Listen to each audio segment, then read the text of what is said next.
I actually do want to wrap up and turn things back over to Erik. But first, I want to say, thank you all so much for taking time out of very busy schedules and lives to be with us. I hope that our discussions this afternoon have left you with some support for why I talk about me and my colleagues here at MIT as digital optimists but not digital utopians. We are creating a new world. I'm with Rodney. There is a third revolution happening.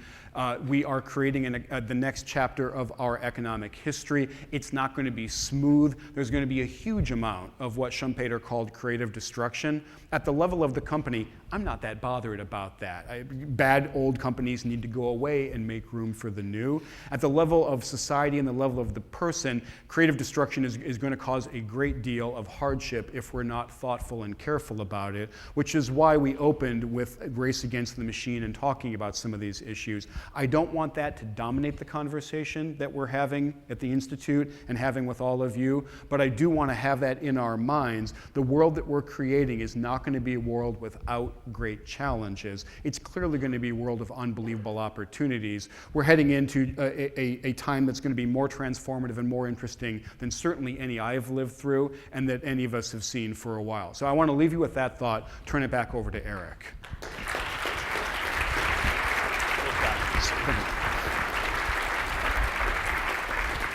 Well, thanks, Andy. That was just phenomenal. You can see why I like hanging around with this guy. He's a lot of fun to be with and an incredibly stimulating person.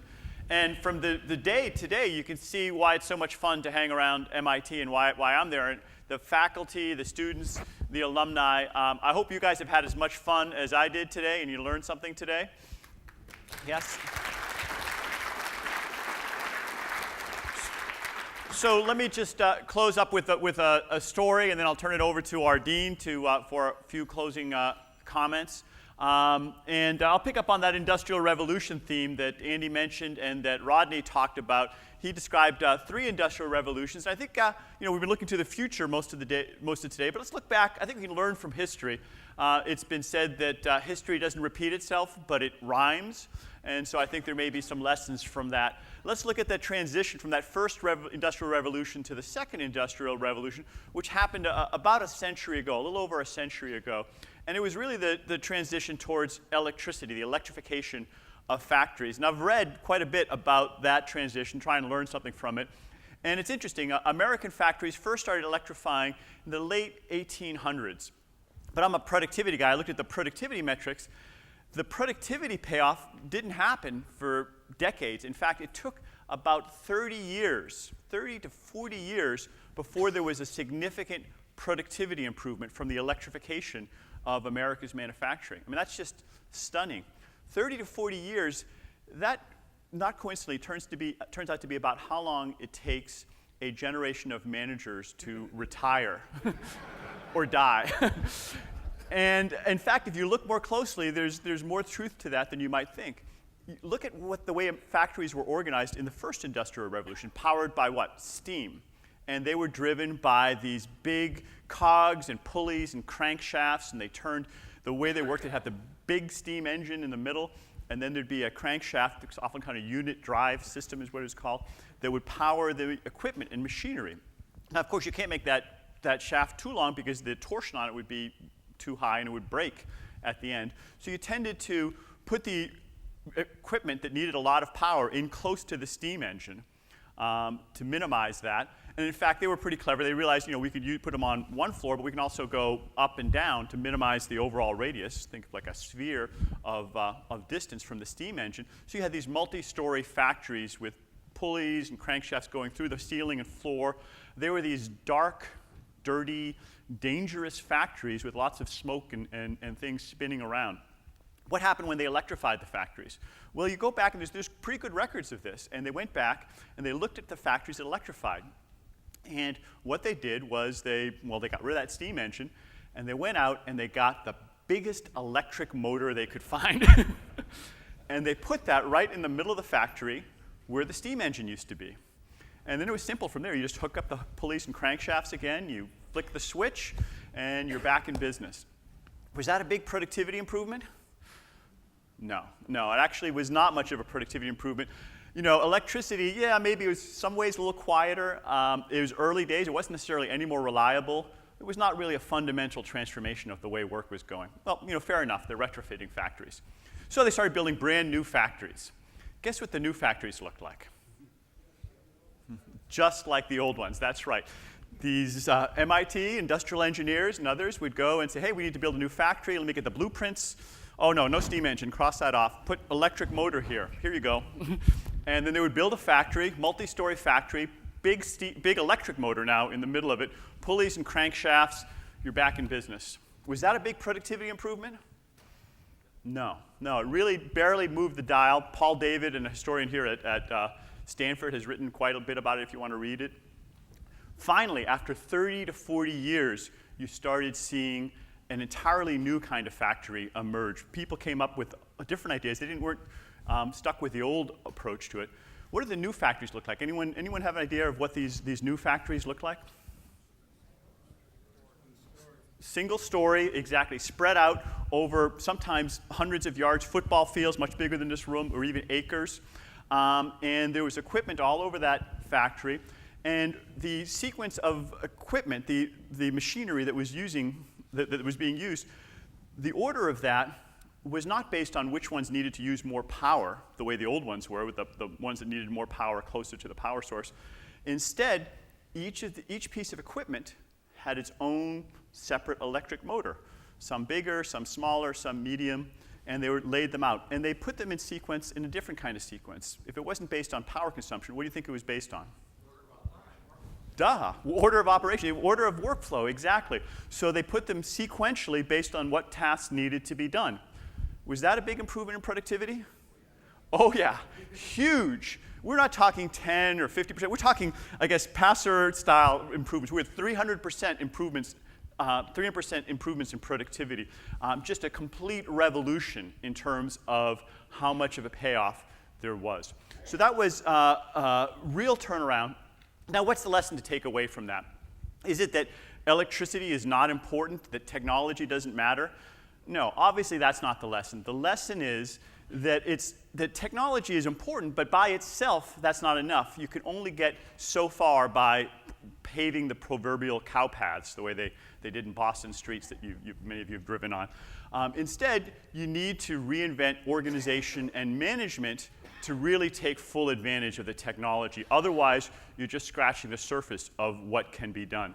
Now, we've been blessed in our generation to have just a phenomenal improvement in technology. I mean, these digital technologies, and we've only just heard about a few of them here. Many of you are involved in creating even more wondrous ones, and we look forward to hearing about them and maybe riding in them if that's an option. And we want to explore that a little bit further. That's great news, but that's not sufficient. And some of those technologies were inspired by people having thinking these big thoughts, these great big challenges, even grand challenges. The car that Andy showed was inspired by a DARPA grand challenge you heard in 2004, saying, hey, build an autonomous car. And if you have a little bit of time, you want to see some pretty humorous video, take a look at the first cars that drove in the DARPA Grand Challenge in 2004 or 2005, driving along, and very quickly they did veer off the side of the road and run into walls, and they bumped into each other. It looks like a Keystone Cops TV show, but in fact those were real cars running off the show. There were 100 teams that entered, but they gradually improved it. All those engineers were inspired to do better and better work. And by 2006, they were staying on the road but driving pretty slow, like 8-10 miles per hour. 2007, they were going more like medium speeds. And by 2008, 2009, they were getting pretty credible, especially once Google added that data from the mapping software. And lo and behold, within a couple of years ago, they were driving down the highway at highway speeds. And I concur with what Andy was saying. I felt safer in that car than I did riding home from Logan Airport with a Boston taxi driver. Okay, so that's not the highest standard. but it was almost boring by the end of it. It was like, okay, yeah, this is so simple. So, maybe what we need is to think about how we're going to reinvent our organizations and institutions. As I was saying at the beginning of this conference, have a grand challenge like the MIT initiative on the digital economy to rethink and reinvent our organizations, our management, our economic institutions, which are badly, badly lagging, because this time it's affecting our society in a much broader way than just the factories in Kendall Square and elsewhere that electrified. And that, I think, is the challenge that we want to take on, and we hope all of you are going to join us in that challenge, because the people in this room are among those who are best positioned to really make a difference in making this initiative move forward. So we look forward to having all of you help us with that as best you can. So thanks very much. I appreciate your contributions and help to this.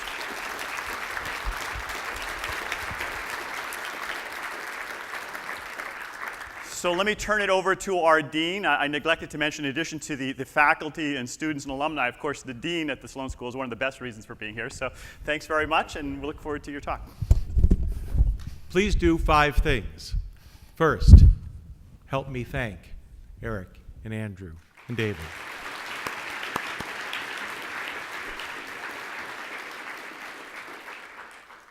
Second, you're smart people working for amazing organizations. Give us ideas, anecdotes, things we should be looking at further, things we should be looking at deeper. They could be other publications, other stories. Write to us, call us up, call these guys late at night, email me. Give us your ideas. That's second. Third, you know I'm dean, you know one of those things. I'm going to put it right in the middle. We need your support.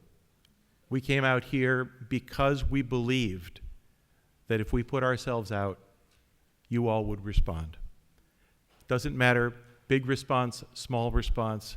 We need your financial support to continue to do what we do. You have to support MIT. In the way that's right for you, you have to support MIT. That's third. Fourth, I saw people writing notes, writing down ideas as you went through the afternoon, through the morning as well.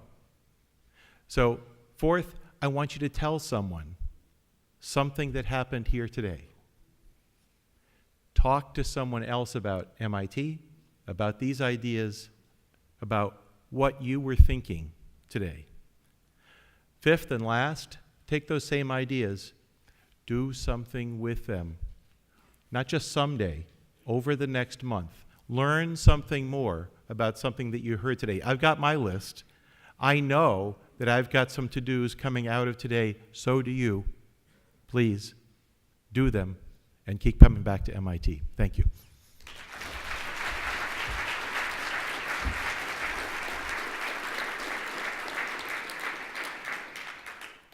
And of course, the cocktail reception is just outside in the lobby. Thank you.